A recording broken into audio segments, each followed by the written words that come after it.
Всех приветствую. Ребят, у вас Патриот 22 года. Пробег 27 тысяч километров. В общем, видео из разряда «Что стучит на УАЗ Патриот».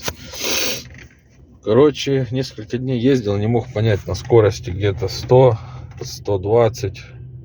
От 80 до 120 на пятой передаче появился такой стучок. Он как будто как идет от панели, под панелью как будто идет. Похоже даже как будто бы от ходовки, от сайлентблоков, рычагов.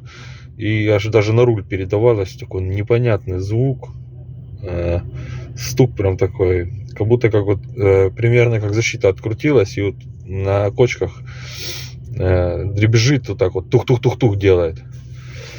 Но проверил ходовку, все излазил, посмотрел, снял защиту, все тяги, все подшипники, все сайлентблоки, сайлентблоки кузова, все проверил. В интернете нашел, там где вот этот рулевой вал выходит, там тоже бьется об кузов. Нет, не оно. Все. В итоге сегодня очередной раз решил прокатиться и обнаружил такую проблему. Получается, вот здесь, если видно,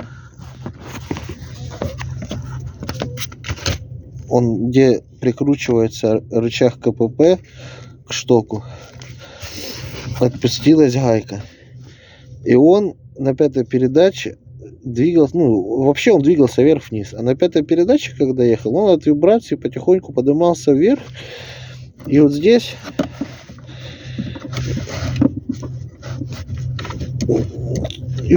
в общем, об что-то бился. Но никак не мог подумать, что это рычаг. Вот случайно совершенно сегодня обнаружил. И звук такой, как будто бы на ходовой что-то открутилось. Даже примерно было похоже на то, что как будто бы хаб начинал зацепление немного заходить. В общем, имейте в виду, если не знаете что, если все варианты в интернете посмотрели, проверяйте вот этот узел. Вот здесь не должно болтаться. Я уже затянул его, не хочу отпускать. Он вот так вот вверх-вниз на валу передвигался. Вот еще одна из причин стука. Так что на вооружение.